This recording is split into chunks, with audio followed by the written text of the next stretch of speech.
السلام علی من لا نبی بعد اما بعد فاعوذ باللہ من الشیطان الرجیم بسم اللہ الرحمن الرحیم واتبع سبیل من اناب الی آمنت باللہ صدق اللہ العلی العظیم وبلغنا رسولہ النبی الکریم الامین ونحن علی ذلک لمن الشاہدین والشاکرین والحمد للہ رب العالمین ان اللہ وملائکتہ یصلون علی النبی یا ایہا الذین آمنوا صلوا علیہ وسلموا تسلیما صلاۃ والسلام علیک یا سیدی یا رسول اللہ وعلی آلک وصحابک یا سیدی یا حبیب اللہ صلاۃ والسلام علیک یا سیدی یا رسول اللہ وعلی آلک وصحابک یا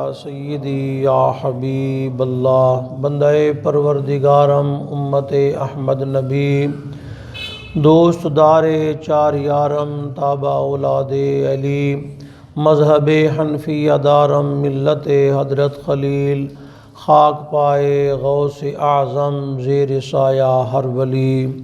میری زندگی کا مقصد تیرے دین کی سرفرازی، میں اسی لیے مسلمان، میں اسی لیے نمازی۔ اللہ جل مجدہ الکریم کی بے پایا حمد، اس کے حبیب ہم سب کے آقا و مولا صلی اللہ علیہ وسلم کی ذات گرامی پر بے کراں درود بے کراں سلام کا نذرانہ پیش کرنے کے بعد دیکھیے شہر مکہ مکرمہ ہے اور آقا دو عالم صلی اللہ علیہ وسلم کی ولادت باسعادت ہوئی، اور لونڈی نے آ کے بتایا اپنے مالک کو کہ تمہارا بھتیجا پیدا ہوا ہے، تو مالک نے کہا جا تو آزاد ہے۔ پھر صحیح بخاری میں روایت ہے کہ مرنے کے بعد خواب میں دیکھا اسی انگلی سے دودھ بھی مل رہا ہے، شہد بھی مل رہی ہے، عذاب میں تخفیف بھی ہو رہی ہے۔ تو شیخ عبداللہ کے محدث دہلوی رحمۃ اللہ تعالی علیہ فرماتے ہیں اگر کافر سرکار کے میلاد کی خوشی منائے تو اس کے ساتھ تو یہ ثواب ہے کہ اسے عذاب قبر میں تخفیف ہوتی ہے، تو اس مومن کا کیا حال ہوگا جو سرکار کا کلمہ بھی پڑھتا ہے اور میلاد بھی مناتا ہے، اس کی بات ہی اور ہے۔ تو سب سے پہلے اس کائنات میں جس کو آزادی ملی وہ کون تھی؟ مرد تھا کہ عورت؟ سب سے پہلے اس کو آزادی ملی آمد پاک پر، سیدہ سویبہ پاک کو، اور یہ سویبہ پاک سرکار پاک صلی اللہ علیہ وسلم کو سیدہ آمنہ کے بعد دودھ پلانے والی پہلی خاتون آپ ہیں۔ آپ کی والدہ ماجدہ بھی ہیں سیدہ سویبہ، لونڈی تھی پھر آزاد ہو گئیں، پھر سرکار کی والدہ بن گئیں، پھر مومنہ ہیں، صحابیہ ہیں، تو بڑا مقام ہے آپ کا رضی اللہ تعالی عنہا۔ تو سب سے پہلے آزادی خاتون کو ملی، اور اسلام سے پہلے آپ دیکھ لیں کیا حشر کرتے تھے، تین طریقے تھے بچیوں کو مارنے کے، یا زندہ قبر میں، یا پھر کسی کنویں میں پھینک کے اوپر سے پتھر مار کے مار دیتے، یا پھر کسی پہاڑ کے اوپر لے جاتے اوپر سے لڑکا کے پھینکتے، نیچے آنے تک وہ کچرم کچرم ہو جاتی۔ اور اسلام جب آیا اسلام نے کہا نہیں، جو تین بیٹیوں کو پالے وہ اور میں اس طرح ہوں گے۔ یا رسول اللہ جو دو کو پالے، فرمایا جو دو کو پالے وہ اور میں اس طرح ہوں گے۔ فرمایا یا رسول اللہ شادی نہیں ہوئی اس کی، فرمایا جو دو بہنوں کو پالے وہ اور میں اس طرح ہوں گے۔ اور اسلام نے کیا کہا کہ ماں کے قدموں تلے جنت ہے، بیٹی رحمت ہے، بہن میں سے تمہیں ماں کا پیار نظر آ جائے گا۔ تو اسلام نے ماں، بہن، بیٹی، بہو، گھر والی، اس کے حقوق اسلام نے بیان کیے، اور اسلام نے ان کا یہ مقام بیان کیا۔ لیکن اللہ بیٹی دے بیٹا دے یہ اس کا فیصلہ ہے، اس کو تبدیل نہیں کیا جا سکتا، اور نہ ہی تبدیل اسے کرنا چاہیے۔ تو اللہ کے فیصلے ہیں، ماں کے قدموں تلے جنت، وہی ماں کی دعا 70 ولیوں کی دعا کے برابر ہے۔ اور سب سے جو برکت والی بات ہے اسلام میں، ہمارے ہاں کیا ہوتا ہے کہ پہلا اگر بیٹا پیدا ہونا تو پھر خوشی منانی چاہیے۔ میں حدیث پاک تلاش کر کے لایا ہوں کہ آقا دو عالم صلی اللہ علیہ وآلہ وسلم نے کیا ارشاد فرمایا؟ حضور اکرم صلی اللہ علیہ وسلم فرماتے ہیں کہ سب سے برکت والی خاتون وہ یہ ہے، من برکت المرأۃ تبکیرہا بالبنات، فرمایا وہ خاتون برکت والی ہے جس کے ہاں پہلی بیٹی پیدا ہو۔ بیٹی اگر پیدا ہو تو وہ برکت والی خاتون ہے پہلی۔ اسلام بیٹے کا نہیں کہہ رہا، بیٹا بھی ہو سبحان اللہ، لیکن زیادہ برکت کیا ہے؟ جو خاتون پہلی بیٹی کو جنم دے، اسلام یہ کہتا ہے وہ سب سے برکت والی ہے۔ اور میرے آقا و مولا صلی اللہ علیہ وسلم کی 4 شہزادیاں، اور حضرت سیدنا ابراہیم خلیل اللہ علیہ السلام کے بیٹے بیٹیاں ہیں ہی نہیں، شعیب علیہ السلام کی بیٹیاں ہیں، بیٹا نہیں، اور کچھ انبیاء کرام جناب یعقوب علیہ السلام بیٹے بھی ہیں بیٹیاں بھی ہیں۔ اللہ فرماتا ہے جس کو چاہتا ہوں بیٹے دیتا ہوں، جسے چاہتا ہوں بیٹیاں دیتا ہوں، جسے چاہتا ہوں بیٹے اور بیٹیاں دونوں دیتا ہوں، جسے چاہتا ہوں بغیر اولاد کے رکھتا ہوں، میں جانتا ہوں تم نہیں جانتے۔ اور پھر اسلام یہ کہتا ہے کہ اگر آپ کی بیٹی ہے اور اسے طلاق ہو گئی ہے، اللہ نہ کرے، سب کی بیٹیاں گھروں میں خوشحال رہیں، اللہ تعالیٰ ان کے دکھوں کو سکون بدل دے، چاہے اندرون ملک ہیں چاہے بیرون ملک ہیں۔ یہ جو بظاہر داماد بنتے ہیں اور بڑے محبت کے جھانسے دیتے ہیں، بعد میں زندگی ساری بچیوں کو بلیک میل کرتے ہیں، ماں باپ سے یہ لے کے آؤ، یہ لے کے آؤ، یہ لے کے آؤ، یہ سب سے بڑے منگتے ہوتے ہیں۔ اللہ خدا ان کو ہدایت عطا فرمائے، یہ کہہ سکتے ہیں۔ ایک بندہ میرے پاس ہے، مجھے کہتا ہے جی امام صاحب دعا کریں یا میری بیٹی مر جائے یا داماد مر جائے۔ اور میں کہ اللہ کے بندے کون سا ایسا قصور ہو گیا؟ کہتا ہے اس نے ناک میں دم کیا ہوا ہے، ہم نے اپنے گھر کے سونے کانٹے سب کو بیچ کے دے دیا، ابھی تک وہ راضی نہیں ہوا، پیسہ دیں تو خوش ہے، نہ دیں تو جناب لڑائی کی ہوتے ہیں ہر روز۔ تو سب سے برکت والی خاتون وہ ہے جس کے ہاں پہلے بیٹی پیدا ہو۔ اسلام بیٹی فرمایا جو 2 بیٹیوں کو پالے، تو اسلام نے خاتون کو حقوق عطا فرمائے، اور اسلام یہ نہیں کہتا برابر کے کام۔ جیسے اب دیکھو خاتون سارے دن مثلا دکان پہ بیٹھے، رات کو جھاڑو پوچھا بھی کرے، روٹی بھی بنائے، تو یہ تو ظلم ہے، یہ تو ظلم ہے بھائی۔ تھکا ہو رہا مرد بھی آیا ہے، تھکی ہاری عورت بھی آئی ہے، اب خاتون پھر آگے گھر آ کے پھر ڈیوٹی شروع ہوگی اس کی۔ اسلام نے اس کی گھر ڈیوٹی لگائی ہے، تو گھر کرو۔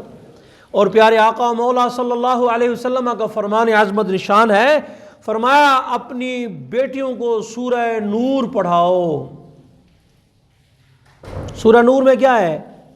پردے کے احکام ہے۔ یاد رہے پردہ کرنا فرض ہے، اگر کوئی پردہ نہیں کرتا گنہگار ہے۔ اگر وہ کہتا ہے کہ پردے کی ضرورت ہی نہیں ہے تو دائرہ اسلام سے خارج ہے۔ تو یہ کیا ہے؟ چادریں پھاڑ کے پھینک دینا۔ یہ جو لبرل بے دین لوگ ہماری ماؤں بہنوں کو بہکا رہے ہیں، یہ کیا ہے؟ یہ کیا سمجھا رہے ہیں؟ اور میراتھن ریس، عورت مارچ، کیا مطلب ہے؟ یہ کس طرف لے کے جا رہے ہیں؟ نہ سیدہ ہاجرہ اس وقت دوڑی تھی جب دیکھنے والا پرندہ بھی نہیں تھا۔ آج بھی خاتون کو وہاں دوڑنے کی اجازت نہیں ہے۔ کعبۃ اللہ میں مرد جو ہے وہ سینہ تان کے پہلے رمل، خاتون کو رمل کی اجازت آج بھی نہیں ہے۔ تو جو خدا اسے صفا مروہ پہ نہیں دوڑنے دیتا اور ریسوں میں دوڑنے دیتا ہے، جو خدا اسے کہتا ہے کہ اپنے ہاتھ یہاں تک لے جاؤ اور یہاں باندھ لو، کان تک ہاتھ نہیں جانے دیتا۔ کیوں؟ اگر کان تک ہاتھ لے گی اس کی بے پردگی ہوگی، تو جو اسلام اس کو کان تک ہاتھ نہیں جانے دیتا وہ کہتا ہے تالیاں پیٹو۔ میں چھوٹی مثال نہیں دیتا کہ آپ چھوٹی مثال، اب دیکھیں تھوڑا سا حدیث پاک کے اندر آتا ہے، آقا کریم صلی اللہ علیہ وسلم فرمایا پورے قرآن پاک کا ترجمہ اپنی بیٹیوں کو پڑھاؤ، لیکن سورہ یوسف کا ترجمہ نہ پڑھاؤ۔ تو سورہ یوسف قرآن نہیں ہے، اس میں کیا ہے؟ کوئی ناول ہے، کوئی ڈائجسٹ ہے؟ معاذ اللہ، قرآن ہی ہے نا۔ اتنی سی بات ہے کہ سیدہ زلیخا پاک نے آپ کے قمیض کو پیچھے سے پکڑ لیا اور کہا ہائی تلک، میری بات سنو بس۔ آپ نے فرمایا معاذ اللہ انہ ربی احسن مثواہ، نہیں میں تمہاری بات نہیں سن سکتا، میرا جو مالک ہے تیرا شوہر وہ میرا محسن و مربی ہے، یہ کیسی بات کر رہی ہو تم؟ اتنی بات ہے۔ تو قرآن کہتا ہے اتنی بات بھی یہ خاتون برداشت نہیں کر سکتی. تو ناول ڈائجسٹ، عشقیاں کہانیاں حرام ہے پڑھنا. تھوڑا اسلام کی طرف آئے نا. وہ جی ہم نے تو بھی نہیں سوچا نہیں. آپ نے پہلے کہا وَقَبِلْتُ جَمِيعَ أَحْكَامِهِ اِقْرَارٌ بِاللِّسَانِ وَتَصْدِيقٌ بِالْقَلْبِ. میں نے اللہ کے تمام احکامات کو اقرار کیا ہے زبان سے اور دل سے اس کو مانا ہے. مان کے آپ اسلام میں داخل ہوئے. تو اسلام یہ کہتا ہے کہ اپنی بیٹی کو وہ، اور حضرت عبداللہ بن رواحہ رضی اللہ تعالیٰ عنہ بلند آواز میں نہ کچھ اشعار پڑھ رہے تھے. یہ جہاد کا موقع تھا تو آقا دو عالم صلی اللہ علیہ وسلم نے پیچھے مڑ کے آواز دی، عبداللہ بن رواحہ رفقم بالقواریر رفقم بالقواریر. فرمایا یہ کانچ کے برتن ہیں، ٹوٹ جائیں گے، ایسا کرو آواز کو. اور گھر میں جب نابینا صحابی ہے تو میرے آقا مولا نے ازواج مطہرات کو فرمایا پردہ کرو. تو ازواج مطہرات نے کہا یا رسول اللہ وہ نابینا ہے. فرمایا وہ نابینا ہے، تم نابینا تو نہیں ہو. تھوڑا اسلامی احکام کو دیکھیں نا. ہم کسے پس پوسٹ ڈال کے ہم کہتے کامیابی مل جائے. اور انسانیت کی بات کریں جی، آپ چھوڑیں جی یہ مذہب کیا ہوتا ہے. انسانیت سب سے پہلے نا. اگر آپ انسانیت کو کہتے ہیں تو مجھے بتائیں حضرت نوح پاک کی کشتی میں انسان سوار تھے؟ انسان تو غرق ہو گئے. وہ تو 72-73 بندے تھے ٹوٹلی، 80 کے قریب لگا لیں سارے نوح پاک ملا کے بس. باقی اس میں بندر بھی تھا، کتا بلا خنزیر، ساری نسلوں کے پرندے چرندے سارے اس میں، گھوڑا گدھا اس میں. انسانیت تو غرق ہو گئی. تو انسانیت کی تعریف یہ ہے انسان وہ ہے جو نبی کا احترام کرے، جو نبی کا بے ادب ہو وہ انسان کہلانے کے قابل ہے. اس سے کتا اچھا، اس سے بلا اچھا. تو آپ نے فرمایا کہ اپنی بیٹیوں کو سورہ یوسف کا ترجمہ نہ پڑھاؤ، سورہ نور پڑھاؤ. آج سے آپ اپنے گھر میں جا کے اپنی بیٹیوں کو سورہ نور اور حاشیے کے ساتھ ترجمہ کنز الایمان اس کی حاشیے کے ساتھ پڑھا دیں. آپ کو دن کے وقت اجالا، رات کے وقت بھی اجالا، قبر میں بھی اجالا، حشر میں بھی اجالا، اور انشاءاللہ دل میں بھی اجالا، سینے میں بھی اجالا، دماغ میں بھی اجالا ہو جائے گا. کیا سورہ نور میں کیا ہے؟ اور سورہ نور کن کی شان میں اتری؟ عائشہ صدیقہ عفیفہ طیبہ طاہرہ رضی اللہ تعالی عنہا کی شان میں. تو بیٹی جو ہے وہ اللہ کی رحمت ہے، اس میں کوئی شک نہیں ہے. اور شاہ سے فرمایا کرتے تھے مجھے کبھی میری ماں یاد آ جائے نا تو میری بیٹی ہے میں اس کو جا کے گلے لگا لیتا ہوں. مجھے ماں کے پیار اور ماں کی خوشبو میری بیٹی میں نظر آتی ہے یا بہن میں نظر آتی ہے. اور ہم بیٹی پیدا ہو جائے کالا سیاہ چہرہ، غصے میں آ گئے، آپے سے بہر ہو گئے، او جی یہ تیسری بیٹی ہوئی تو طلاق دے دوں گا. او بھائی اللہ کے بندے، یہ دین تو اسلام میں رحمت ہے. وہ کہتا ہے 3 بیٹیاں پالے، 4 پالے. سرکار فرماتے ہیں میرے ساتھ ایسے ہوگا. اور فرمایا اگر بیٹی کو طلاق ہو گئی ہے سب سے افضل صدقہ اس بیٹی کو دینا ہے مال. لیکن یاد رہے کہ بیٹی پہ زکوٰۃ نہیں لگتی. اس بیٹی کو مال دینا ہے جس بیٹی کا اس باپ کے سوا کوئی اور اس دنیا میں نہیں ہے. شوہر نے چھوڑ دیا، وہ اپنے گھر آ گئی، ماں باپ کے گھر آ گئی، اب اس کا کوئی پرسان حال نہیں ہے، تو اس بیٹی کے ساتھ تعاون کرنا سرکار فرماتے ہیں سب سے افضل صدقہ ہے بیٹی کو دینا. تو پیارے آقا و مولا صلی اللہ تعالیٰ علیہ وسلم کی یورپ کے اندر ایک خاتون، یہ کچھ عرصہ پہلے ہی وہ پینٹ پتلون چھوڑ کے نا دین کی طرف آئی اور نقاب پہن لیا اس نے، اور بڑی روتی ہے حضور کے عشق میں. تو کیا ہوا؟ اس نے کہا جی میں نے بابا جی کا کلپ سنا ہے خادم حسین رضوی صاحب کا. تو انہوں نے اس میں فرمایا کہ جب روح میرے پیراہن خاکی سے نکلی تو روزے سے آواز آئی او میرا فقیر آیا. فرمایا حضور نے انج پیار کرو کہ حضور دے روزے چو آواز آوے کہ میرے غلام آ گئے، میری لونڈیاں آ گئیں. جی تو یہ سرکار پاک فرمائے صلی اللہ علیہ وسلم. تو اس نے کہا میں نے جب سنا نا تو میرے دل جو ہے وہ، تو ایک دوست ہمارے انگلینڈ گئے تھے، وہاں پہ نا ان کے عزیز تھے، خالہ کا گھر تھا، تو انہوں نے نا وہ کھانے سے پہلے دسترخوان لگا دیا بڑا سارا لمبا سارا، اور اس پہ گٹھلیاں بچھا دیں. تو انہوں نے کہا بہنوں یہ کیا مسئلہ ہے؟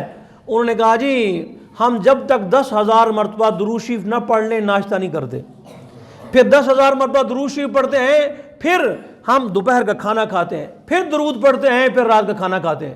ہمارا معمول ہے. انہوں نے کہا کہ تم پڑھتی نہیں ہو کالج میں؟ پڑھتی ہیں ہم. انہوں نے کہا نقاب میں جاتی ہو، یہاں تو سارا ماحول ہی دوسرا ہے، تمہیں شرم نہیں آتی؟ انہوں نے کہا ہمیں ان سے شرم نہیں آتی، ہم گھبرا رہی ہیں کہیں قیامت کے دن سرکار ہماری وجہ سے شرمندہ نہ ہو جائے. حضور کہا میری امتیا ہو کر تو نے ایسا کیا؟ نہ، ایسا نہیں ہو سکتا. اب دیکھیے پیارے آقا و مولا صلی اللہ علیہ وسلم کی بیٹی مبارکہ سیدہ خاتون جنت فاطمہ الزہرا رضی اللہ تعالی عنہ، ہم اپنا فیصلہ نہیں سناتے، سن لیں بی بی جان کیا فرماتی ہیں اور جنت کی جوان عورتوں کی سردار کیا فرماتی ہیں. آقا دو علیہ وسلم نے فرمایا خاتون جنت یہ تو بتاؤ کہ عورت کے لیے سب سے بہترین چیز کیا ہے؟ بہترین چیز. آپ نے فرمایا ابو جان نہ وہ کسی غیر محرم کو دیکھے نہ غیر محرم اس کو دیکھے.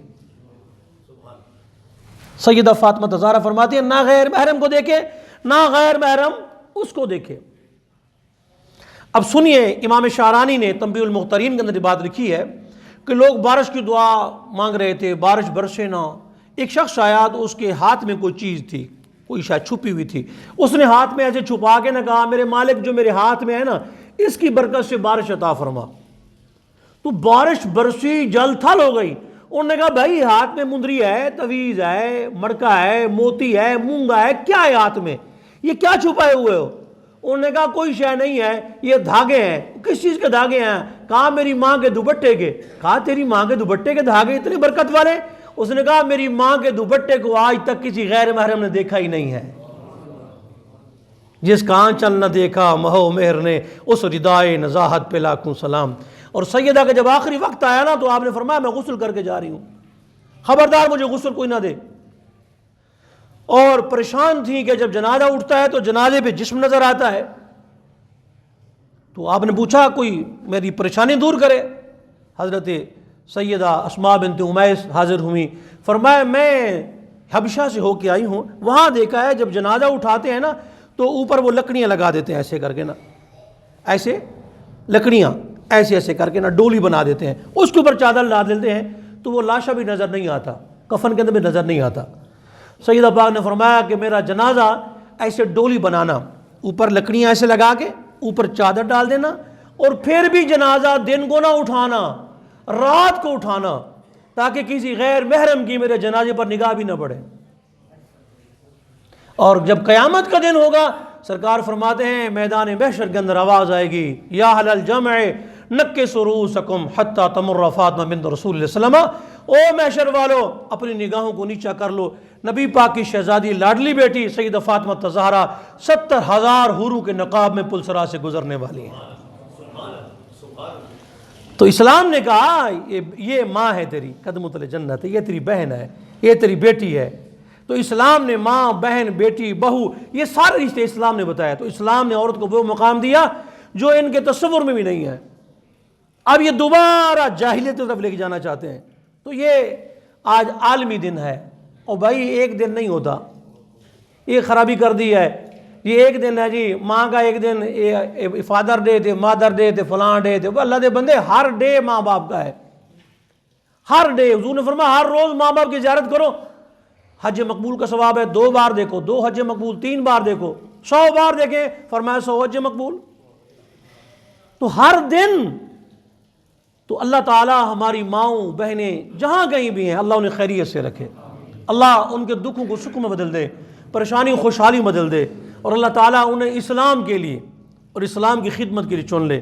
جس طرح حضرت خالد بن ولید رضی اللہ تعالیٰ عنہ آپ تشریف لے گئے ایک جگہ مخبری کے لیے کہ دیکھوں کافر فوج کیا کر رہی ہے. آپ جب وہاں پہ تشریف لے گئے تو آپ نے ظاہر بات ہے وہ ان کا عیسائی پادری آیا تو اس کے ہاتھ میں زردے والا رنگ تھا. اس نے زردے کا رنگ نہ ایسے پھینکا سب کے اوپر اور کہا یا بنو صفرا، یہ فتوح شام کے اندر ہے، یا بنو صفرا، اوے زردے کے بیٹو، ہمارے یہاں اسلام کہتا ہے کان میں اذان دو.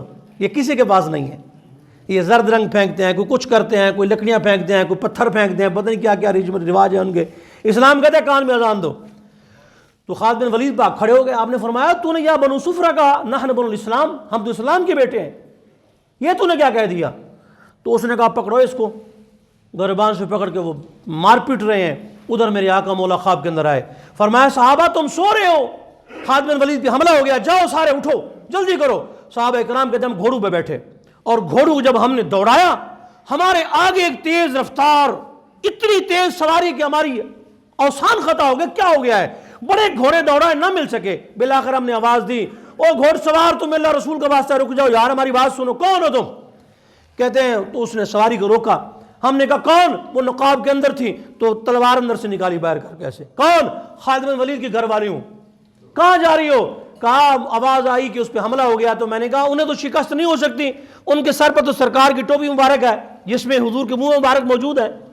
تو جب میں نے دیکھا وہ ٹوپی گھر میں بھول گئے ہیں تو ٹوپی چھوڑنے جا رہی ہوں، آپ نے جا کر ٹوپی ان کے سر پہ رکھی، ٹوپی میں سے نور کی کرنیں نکلی، سارے کافر اندھے ہو گئے، تائے کر کے آپ واپس تشریف لے آئے۔ اسلام کا وقار بیٹی ہے، اسلام کا وقار بہن ہے، اسلام کا وقار ماں ہے۔ تو اسلام نے جو عزت ماں بہن بیٹی کو دی ہے وہ یورپ کے معاشرے کے اندر نہیں ہے، اور یہ بیٹی اشتہار کے لیے نہیں بنی، یہ جو ہم نے بنا دی ہے بیٹی کو، ماں کو، بہن کو اشتہار بنا ہوا ہے، پاؤڈر کا بنا ہوا ہے، کریم کو بنا ہوا ہے، یہ ماں بہنیں، یہ تم نے اس کو اشتہار بنا دیا، معاذ اللہ استغفر اللہ، یہ عزت نہیں ہے۔ ماں بہن بیٹی کی عزت جو اسلام نے دی ہے وہی ہے جو میرے آقا مولا صلی اللہ علیہ وسلم نے عطا فرمائی ہے۔ ایک بات تو یہ ہوئی، دوسری بات، آخری دن تھا، میرے آقا مولا صلی اللہ علیہ وسلم تشریف لائے، آقا مولا پاک تشریف لائے، اور راوی اس کے حضرت سیدنا سلیمان فارسی ہیں رضی اللہ تعالی عنہ۔ فرمایا کہ حضور اکرم صلی اللہ علیہ وسلم شعبان کے آخری دن تشریف لائے اور خطبہ ارشاد فرمایا، شعبان کا آخری روز تھا، تشریف لائے اور خطبہ ارشاد فرمایا۔ اس کو حضرت سیدنا امام بہقی نے شعب الایمان کے اندر نقل فرمایا ہے۔ فرمایا حضور نے خطبہ دیا، یا ایھا الناس، اے لوگو، قد اذلکم شہر عظیم، فرمایا عظمت والا مہینہ تم پر سایہ فگن ہو گیا ہے۔ اذلہ سایہ ہونا، بادل کی طرح اوپر آنا، ایک ہے بندہ خود چل کے جائے، رحمت اگر جوش میں آ جائے تو خود آ جائے، پہلے خود گئے مانگ رہے تھے، اب رحمت خود آ گئی، اذلکم تمہارے سروں پہ آ گیا ہے، عظمتوں والا مہینہ۔ پھر فرمایا شہر مبارک، ایسا مہینہ ہے جس کی ہر سات برکت ہی برکت ہے، صبح برکت، سحری برکت، افطاری برکت، سونا برکت، تراویح برکت، قرآن کی تلاوت برکت، اعتکاف برکت، صبح و شام برکت، ہر وقت برکت ہی برکت ہے۔ فرمایا برکت والا مہینہ آ گیا ہے۔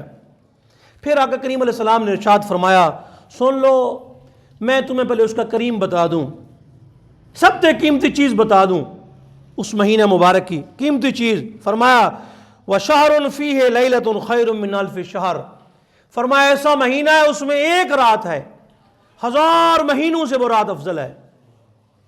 ایک رات، صرف ایک رات، پورے مہینے کے اندر ایک رات ہے جو 1000، وہ لیلۃ القدر۔ وَمَا أَدْرَاكَ مَا لَيْلَةُ الْقَدْرِ، ایک بزرگ تھے، یہ جو لوگ کہتے ہیں نا سرکار کو علم نہیں تھا، نبی پاک کو علم تھا، ایک بزرگ تھے، تو انہوں نے دیکھا ایک بابا نے اعتکاف بیٹھا ہوا ہے اور بار بار اٹھ کھلوندا ہے اعتکاف سے، اور کہتا ہے جی وہ کیا بات ہے؟ اس نے کہا شب قدر۔ انہوں نے کہا پتر سو جا دوں، جب شب قدر آئے گی نا میں تمہیں دکھاواں گا۔ اس نے کہا وہ کیسے؟ انہوں نے کہا بس شب قدر کی رات آنے دو۔ جب شب قدر کی رات آئی نا تو وہ بابا جی کو اٹھا کے لے گیا اپنے ساتھ۔ اس نے کہا یہ دیکھو کیا تھا، کھجور سجدے میں گری ہوئی تھی۔ اس نے کہا یہ کھجور کھڑی تھی؟ ہاں۔ اس نے کہا جب بھی شب قدر کی رات آتی ہے یہ کھجور سجدے میں چلی جاتی ہے۔ میں زندگی سے، تو اگر ایک عام اللہ کے ولی کو علم ہے کہ شب قدر کس رات کو ہے تو پیارے آقا مولا کو پتہ نہیں ہے، حضور کو علم نہیں ہے۔ تو شب قدر جو ہے فرمایا ایک رات ہے 1000 مہینوں سے افضل۔ پھر فرمایا صرف اس ایک رات کا خیال نہ کرنا، اگلی بات سنو، جعل اللہ صیامہ فریدا، فرمایا اللہ پاک نے اس کے روزے کو فرض کر دیا ہے۔ رمضان کے روزے ہیں فرض۔ کچھ لوگ کہتے ہیں روزے رکھیں گے بیمار ہو جائیں گے، ہاں جو بیمار ہے جس کو بار بار دوائی کھانی پڑتی ہے اس کو تو اجازت ہے، ہاں جس کو مسئلہ ہے، جس کو مسئلہ نہیں ہے وہ الگ بات ہے۔ آپ نے فرمایا روزے رکھو صحت پاؤ گے۔ میں مزے کی بات بتاؤں، ایک خاتون ہے تو اسی ہمارے محلے کے اندر ہی ہے، وہ شوگر ہے، تو ڈاکٹر نے اس کو کہا کہ تو نے نا روزہ نہیں رکھنا شوگر والے۔ اس نے کہا جی نہیں، روزہ تو شفا ہے، حضور نے فرمایا میں تو رکھنا ہے، اجازت ہے اس کو نہ رکھے، رکھنا ہے۔ وہ کہتی میں نے پورا مہینہ روزے رکھے، جب میں نے اینڈ میں چیک کیا تو شوگر نیل ہے، تیز ہی نہیں ہوئی شوگر، پورا مہینہ کچھ نہیں ہوا مجھے۔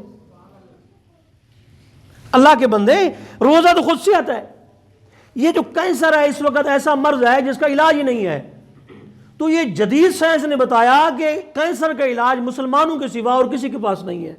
وہ کیا کہتے ہیں؟ مسلمان جب روزہ رکھتا ہے نا تو اس کے جسم کے اندر ہیٹ اپ ہوتی ہے، کھا تو سکتا نہیں، تو اندر جو اس کے غدودیں ہوتی ہیں، فاسد مادے ہوتے ہیں، وہ جل کر راکھ ہو جاتے ہیں، اس سے کینسر بھی ختم ہو جاتا ہے روزے کے ساتھ۔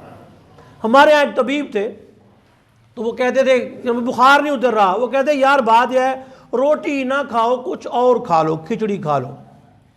وہ کہتے بخار جی پھر نہیں اتر رہا، بخار جانے نہیں چھوڑ رہا، وہ کہتے ہیں پھر فاقہ کر لو، ایک وقت کا فاقہ کر لو، تو کہتے ہم فاقہ کرتے ٹھیک ہو جاتے۔ تو یہ فاقہ، یہ روزہ تو ہے اور کیا ہے؟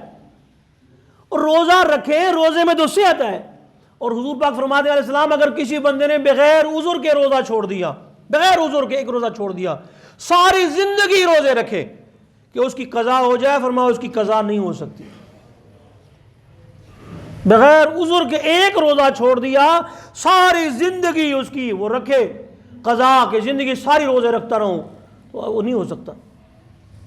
ایک روزہ، اور جتنی بھی چیزیں ہیں نا، یعنی نماز ہے، زکوٰۃ ہے، حج ہے، قربانی ہے، سب کا اجر ہے، لیکن جب روزہ آیا فرمایا نہیں، روزہ میرے لیے ہے، اس کی جزا میں خود خدا ہوں۔ اس کی جزا دیکھیں نا، تو فرمایا کہ اللہ پاک نے اس کے روزے فرض کیے اور پھر اس کی رات کا قیام جو ہے وہ نفل بنایا، سنت مؤقدہ بنایا، تراویح کی نماز سنت مؤقدہ۔ اور یہ حضرت عمر فاروق رضی اللہ تعالیٰ عنہ کے دور سے شروع ہوئی، اس سے پہلے تراویح با جماعت نہیں تھی۔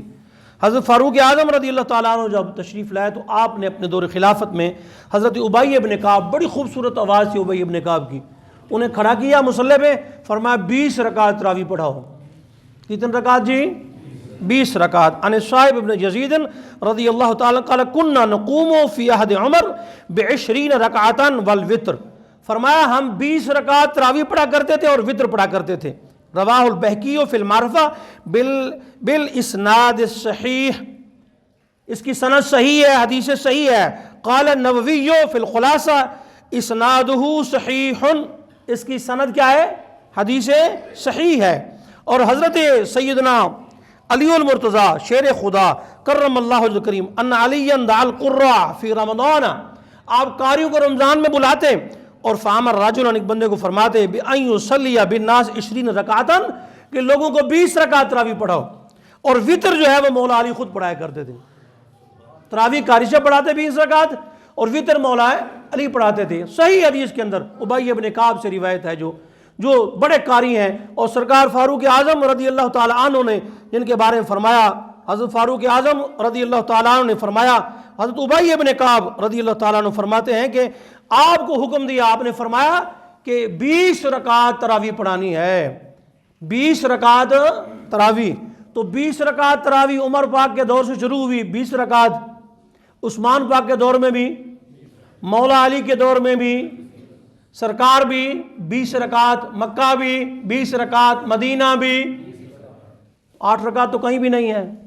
اور آپ پورا سال آپ سنی رہتے ہیں، پورا سال سنی رہتے ہیں، لیکن جب تراویح کا وقت آتا ہے تو سنیت سے آپ نکل گئے، 8 رکعت سلام پھیرا چلے گئے۔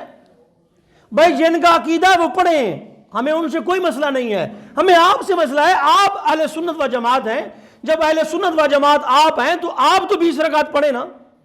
اور ایک نیا گروہ نکلا ہے ہم میں سے ہی، ایک نیا گروہ نکلا ہے، وہ کون سا؟ جو 8 بھی نہیں پڑھتا، 20 بھی نہیں پڑھتا، 12 میں سلام پھیر کے چلا جاتا ہے۔ بھائی 20 رکعت تراویح ہے، کتنی؟ 20 رکعت۔ اب جی میں قرآن پاک پڑھا ہوا نہیں ہوں، حضرت جی میں قرآن پاک کیسے ختم کروں رمضان شریف میں، قرآن پاک کیسے ختم کروں؟ تو سنیں، قرآن پاک سننا، قرآن پاک پڑھنے سے افضل ہے، سننا پڑھنے سے افضل ہے۔ آپ امام کے پیچھے آ جائیں پہلی رکعت، اور یہ 27 تک امام کے پیچھے آپ قرآن پاک سنیں، جتنا اجر آپ کو ملے گا اتنا اجر امام کو نہیں ملے گا، آپ کا ثواب اس سے بھی زیادہ ہو گیا۔ تو آپ 20 رکعت پہ آ کے تھک گئے، ہار گئے۔ یار یہ میرے پاس امام نووی کی الاذکار، اور یہ اس کا ترجمہ بھی اردو کے اندر آ گیا، اب اس کا ترجمہ اردو کے اندر کسی نے کر دیا، آ گیا ہے۔ امام نووی جنہوں نے شرح صحیح مسلم لکھی ہے، مسلم شریف کی شرح لکھی ہے، بہت بڑے امام ہیں، یہ فرماتے ہیں کہ میرے پاس ان گنت لوگ ہیں، ایک دو کی بات نہیں کرتے، میں ان کی الفاظ ہی آپ کے سامنے دوہرا دیتا ہوں جو آپ نے لکھے ہیں۔ فرمایا اما الذین ختم القرآن فی رکعۃ فلا یحصون لکثرتہم، فرمایا جو ایک رکعت میں قرآن پاک ختم فرماتے تھے ان کی گنتی نہیں ہو سکتی، اتنے لوگ ہیں، اتنے لوگ ہیں، اور ان میں سے حضرت عثمان غنی بھی ہے۔ اللہ اکبر فرماتے اور قرات شروع، ایک رکعت میں پورا قرآن پاک ختم، پھر رکوع میں جاتے۔ بھئی ہمارے ہاں قاری صاحب نے صفحہ پارہ ہی پڑھنا ہے یار، اور ہم جاتے ہیں وہاں پہ جہاں جناب جلدی جلدی سلام پھر جائے، جلدی جلدی ہماری جان چھوٹ جائے۔ اور بھائی جو راکٹ والا قرآن پاک ہے وہ اللہ تعالیٰ کو نہ پسند ہے نہ وہ نماز بھی ہے، تو یعلمون تعلمون یعلمون تعلمون کو پتہ نہیں چل رہا پڑھ کیا رہا ہے وہ، یہ نہیں بھئی قرآن پاک جو ہے وہ اللہ نے جلی غلطیوں سے پاک ہو، آپ کو سمجھ بھی ہے وہ پڑھ کیا رہا ہے، وہ کیا ہو گیا بھائی، کیا ہو گیا ہے، 2 گھنٹے کے بجائے 4 لگ جائیں کیا ہو جائے گا، اللہ کی بارگاہ میں کھڑے ہیں نا۔ اور جناب عثمان غنی پاک فرماتے ہیں اگر پتہ چل جائے نا تمہیں قرآن پاک میں تم کس سے باتیں کر رہے ہو، تم کہو کہ مالک زندگی مک جائے قرآن پاک ختم نہ ہو۔ اور قرآن پاک سننے کے ساتھ بے شمار بیماریاں جسم سے نکل کے رفع ہو جاتی ہیں، اور قرآن پاک کے ساتھ عذاب گھروں سے ٹل جاتے ہیں۔ تو فرمایا کہ اللہ کے پیارے حبیب صلی اللہ علیہ وسلم فرماتے ہیں کہ اس کی اللہ پاک نے جو رات کا قیام ہے، جو رات کا قیام ہے اللہ پاک نے سنت مؤقدہ بنایا ہے، تو دن کا روزہ فرض بنایا اور قیام جو ہے وہ، اور فرمایا من تقرب فیہ بخصلۃ من الخیر کان کمن عد فریضا فیما سواہ، فرمایا کہ جو اس میں نفلی کام کرے گا فرض کے برابر اور جو فرضی کام کرے گا فرض ادا کرے گا 70 فرضوں کے برابر۔ اب تھوڑا گنے، عام مسجد میں جماعت ہو 27 گنا ثواب ہے، جس مسجد میں جمعہ ہوتا ہو اس میں باجماعت نماز پڑھیں تو 500 نمازوں کا ثواب ہے، تو 500 کو آپ ضرب دے دیں 70 کے ساتھ کتنے بنے گا، 35,000 نمازوں کا ثواب ہے رمضان شریف میں باجماعت جمعہ والی جامع مسجد میں پڑھنا، 35,000 نمازوں کا ثواب، اور آپ نے 35 روپے کے لیے وہ چھوڑ دی، دکان پیاری ہو گئی آپ کو بھائی، یہ عجیب بات ہے بھائی۔ تو آپ فرماتے ہیں نبی پاک صلی اللہ علیہ وسلم نے فرمایا کہ تم جو ہے نماز جو ہے وہ جس نے فرض ادا کیا وہ 70 فرضوں کے برابر، فرمایا وہ مہینہ وہ شہر الصبر وہ صبر ثوابہ الجنہ، فرمایا وہ صبر کا مہینہ ہے، اور صبر کا مطلب کیا ہے، جنت، بے صبری کا نہیں ہے۔ ہمارے ہاں کیا ہے، روزہ رکھا ہوا ہے، کسی نے کہا اوے بندے تو بچہ بن جا نہیں تو روزہ تیرے پہ افطار کر دوں گا میں، غصے میں، نہیں صبر کا مہینہ ہے بھائی۔ سرکار فرماتے علیہ السلام اگر روزے کی حالت ہے کوئی جھگڑ پڑتا ہے کوئی لڑ پڑتا ہے تو اس کو کہو انی امرؤ صائم، او میرے بھائی تو کس سے لڑ جھگڑ رہا ہے، میں تو روزے دار ہوں بھائی، میں تو روزے کے ساتھ ہوں، میرے ساتھ کیوں جھگڑا کر رہے ہو، میں تو روزے کے ساتھ ہوں۔ تو آقا کریم فرماتے ہیں یہ صبر کا مہینہ ہے، اور فرمایا وشہر مواسات، یہ غم خاری کا مہینہ ہے۔ غم خاری کیا ہے، اپنے گھر میں افطاری ہو دوسرا بھوکا رہے، یار ایک جامع شیری لے کے اپنے پڑوس میں بھی دے دیں، 2 کلو کھجورے لے کے ان کو بھی دے دیں، 2 کلو بیسن لے کے ان کو بھی دے دیں، دربار آپ دیکھ بانٹ سکتے ہیں، پڑوسی کو نہیں دے سکتے یار، ثواب پہنچ جاتا ہے یہاں سے بھی۔ اگر منت مانی ہے نا کہ داتا دربار جا کے میں دیکھ بانٹوں گا، اور آپ نے محلے میں دیکھ بانٹ دی تو منت پوری ہو گئی ہے، وہاں لے جا کے بانٹنا ضروری نہیں، یہ بھی سماعت فرما رہے تھوڑا سا۔ تو فرمایا کہ یہ غم خاری کا مہینہ ہے، اور آپ کو یاد ہو یا نہ یاد ہو وہ گوال منڈی کے اندر ایک شخص نے اپنے بچوں کو ذبح کر دیا تھا، اس نے کہا میں مزدوری کے لیے گیا ہوں، مزدوری ملتی نہیں ہے، بوڑھا آدمی ہوں، گھر آتا ہوں بچے کہتے ہیں سموسے پکوڑے لے آؤ، میں کدھر جاؤں، میں کدھر جاؤں، تو بچے کہتے ہیں سموسے پکوڑے، اس نے ذبح کر دیا بچوں کو۔ تو اس کا ہم سے سوال نہیں ہوگا، آپ نے فرمایا کہ جو خود پیٹ بھر کے سو جائے اس کا پڑوسی بھوکا ہو، تو فرمایا وہ مومن نہیں ہے۔ ہم خود پیٹ بھر کے سو گئے، یہ تو غمخاری کا مہینہ ہے، اپنی ذات کا نہیں، مومنوں کی غمخاری کرو۔ وَشَهْرٌ يُزَادُ فِيهِ رِزْقُ الْمُؤْمِنِ، فرمایا اس میں مومن کا رزق اللہ بڑھا دیتا ہے، رزق کی بڑھوتری ہو جاتی ہے. کیوں پریشان ہیں آپ؟ کیوں پریشان ہے؟ رزق بڑھ جاتا ہے اس کے اندر. وہ نعمتیں جو ہم نے پورا سال نہیں کھائی ہوتی رمضان شریف میں مل جاتی ہیں. جی رمضان شریف میں وہ ہمیں نعمتیں دستیاب ہو جاتی ہیں. اور سرکار فرماتے ہیں جس نے کسی روزہ دار کو روزہ افطار کروایا اس کے گناہ معاف ہو جائیں گے اور اللہ تعالیٰ اس کی گردن کو جہنم سے آزادی دے دے گا اور اس کے جتنا روزہ افطار کروایا روزے دار کے برابر اس کو بھی ثواب ملے گا. 3 چیزیں، بخشش بھی ہو گئی، جہنم سے آزادی بھی مل گئی اور روزے کا ثواب بھی مل گیا افطاری پر. اب روزے دار کہا نہیں میں نے افطار نہیں کرنا، پیچھے کرو کھجور ہے، میرا ثواب لے جائے گا. سرکار فرماتے ہیں تو نہ کنجوسی کر، من غیر ان ينقص من اجرہ شیء. فرمایا روزے دار کے اجر میں کمی نہیں ہوگی، اللہ اپنی طرف سے اس کو ثواب عطا فرمائے گا. تو افطار کر لے. اب جی ہر بندہ تو دعوت افطار سے رہا جی، تو پھر کیا کریں؟ کہیں آپ بیٹھے ہیں افطاری کے لیے، آپ کے ہاتھ میں کھجوریں ہیں، آپ اس کو پکڑا دیں، وہ آپ کو پکڑا دیں. 3 میں پکڑا دیں، 3 وہ آپ کو پکڑا دیں، کتنا اجر بڑھتا جائے گا ایک کھجور دینے کے ساتھ.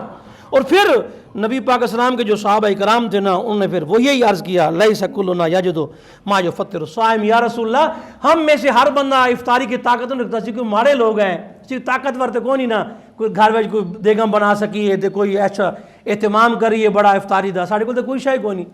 اور یہ بھی ذہن نشین ہے، غلط فہمی بہت بڑی ہے. میں ایک جگہ گیا تو وہاں پہ روزہ افطار ہو رہا تھا، تو جو افطار کروا رہے تو ان کا روزہ نہیں تھا. تو میں نے ان کو کہا میرے بھائی تم نے روزہ کیوں نہیں رکھا؟ کہتے ہیں سب ثواب سامنے ہو جائے گا.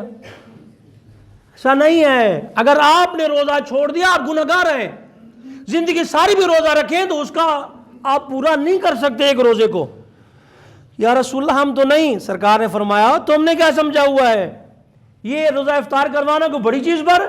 فرمایا جو کسی بندے کو دودھ کا ایک گھونٹ، لسی کا ایک گھونٹ، ایک کھجور اور تھوڑے سے پانی پلا دے، ایک گھونٹ پانی پلا دے، ایک گلاس پانی پلا دے، اس کو یہ ثواب ملے گا. ایک گلاس پانی پر، ایک کھجور پر. اور تھوڑی سی لسی بنائی ہے اس نے دودھ میں پانی ڈال لسی بنائی ہے، لسی پلا دی، تھوڑی سی تھوڑا پانی پلا دیا، اس کو کھجور کھلا دی، اس پہ ثواب ہے. ایک کھجور پر یہ ثواب ہے. یہ اللہ تعالیٰ اس کے گناہ بھی معاف کر دے گا، جہنم سے آزادی بھی عطا فرما دے گا، روزے کا اجر بھی اسے عطا فرما دے گا. اور فرمایا جو آدمی روزے دار کو پیٹ بھر کے کھلا دے، من اشبع صائما سقاہ اللہ من حوضی شربتا لا یظمأ حتی یدخل الجنہ. فرمایا سنو جو کسی کو پیٹ بھر کے رمضان شریف میں افطاری کروا دے وہ میرے حوض کوثر سے پیے گا، اور ایسا پیے گا کہ اسے پھر کبھی پیاس نہیں لگے گی، یہاں تک کہ جنت میں داخل ہو جائے گا. سنو یہ مہینہ عام نہیں ہے. فرمایا اس کا پہلا عشرہ رحمت ہے، اور درمیانہ عشرہ، دوسرا عشرہ جو ہے یہ مغفرت ہے، اور آخری عشرہ جو ہے وہ جہنم سے آزادی ہے. پھر یہ جو دکان پہ کام کرتے ہیں دکان والے اپنے مزدوروں کے ساتھ کیا کریں وہ بھی سنیں. مزدور تو بوجھ نہیں پانا، اور جن رمضان موسم میں اور کام دب کے اوور ٹائم لاؤ، نہیں. سرکار فرماتے ہیں جو اپنے ماتحت بندے کو رمضان شریف منخفف عن مملوکہ فیہ، فرمایا کہ جو آدمی اپنے ماتحت سے کام کم لے رمضان شریف میں، اللہ تعالیٰ اس کی بخشش فرما دیتا ہے، گناہوں کو مٹا دیتا ہے، اور جہنم سے اسے آزادی عطا فرما دیتا ہے. کام کریں آپ، تھوڑا ساتھ ہاتھ ملا لیں، اس کو بھی تو روزہ ہے نا بھائی، تھوڑا اس کے ساتھ ہاتھ بٹا لیں، کیا ہو گیا ہے، اس کے ساتھ مل جائے. تو یا رسول اللہ میں پھر ہم اس میں کیا کریں؟ فرمایا 2 دعائیں مانگو، 2 دعائیں مانگو، 2 ذکر کرو. پورے رمضان شریف کا یہ ذکر ہے، پورے رمضان شریف کا ذکر یہی ہے. 2 دعائیں 2 ذکر، 2 دعائیں 2 ذکر. کون سی 2 دعائیں؟ فرمایا یہ کہو کہ اللہ ہمیں جہنم کی آگ سے بچا. دوسری دعا مانگو یا اللہ ہمیں جنت عطا فرما، جہنم سے بچا اور جنت عطا فرما. یہ 2 دعائیں. تو ذکر کون سے ہے؟ فرمایا ذکر یہ ہیں 2، استغفر اللہ پڑھو اور لا الہ الا اللہ پڑھو. افضل ذکر لا الہ الا اللہ، یہ پڑھو. اور فرمایا استغفر اللہ پڑھو کثرت کے ساتھ. یہ پورے مہینے کا آقا و مولا صلی اللہ علیہ وسلم نے ورد بتا دیا. اب میں سرکار کے معمولات کی طرف آؤں تو آپ کو پہلے میں تھوڑی احتیاط بتا دوں روزے کی. ایک حدیث کے ساتھ، بس صرف ایک حدیث ہی، اور راوی حضرت جابر بن عبداللہ ہیں. فرمایا ہے کہ آپ فرماتے ہیں جب تو روزہ رکھے نا تو تیرا کان بھی روزہ رکھے. تیری آنکھ بھی روزہ رکھے، تیری زبان بھی روزہ رکھے، جھوٹ سے، غیر محرم کو دیکھنے سے اور اپنے ماتحت اور کسی کو اذیت دینے سے۔ فرمایا تجھ پر جو ہے وہ وقار اور سکون ہونا چاہیے روزے کے دن، فرلا دن اور غیر روزے والا دن برابر ہو جائے۔ روزہ رکھنا ہے تو فرمایا زبان نو بھی روزہ ہوئے، کان نو بھی روزہ ہوئے، اکھ نو بھی روزہ ہوئے، تے ہاتھ نو بھی روزہ ہوئے، پھر بات ہے۔ روزے کی احتیاط ہی ہے۔ میرے آقا مولا صلی اللہ علیہ وسلم کا جو معمول تھا وہ تھوڑا سنیں آپ، اور آپ کو پتہ چل جائے کہ حضور کا معمول کیا تھا صلی اللہ علیہ وسلم۔ ام عائشہ صدیقہ فرماتی ہیں کان رسول صلی اللہ علیہ وسلم اذا دخل رمضان تغیر لونہ، جب رمضان شریف آتا سرکار پاک کا چہرہ مبارک جو ہے وہ زرد ہو جاتا، سرخ ہو جاتا، اور کثرت صلاتہ، حضور زیادہ نمازیں پڑھتے اور بہت دعائیں مانگتے۔ کیوں؟ فرمایا کرتے تھے اتنا عظمت والا مہینہ ہے، ہم اس کا حق کیسے ادا کریں؟ اب حق ادا کرنے کے لیے حضور کیا فرماتے تھے؟ حضور کا طریقہ کار سنیں۔ ہاں فرماتی ہیں کہ اذا دخل شہر رمضان شد معذرہ، سرکار پاک اسلام چاکو چوبند ہو جاتے، ثم لم یأتی فراشہ حتی ینسلخ الشہر، فرمایا حضور بستر پہ نہ آتے یہاں تک کہ رمضان ختم ہو جاتا، پورا مہینہ بستر پہ حضور تشریف نہ لاتے تھے۔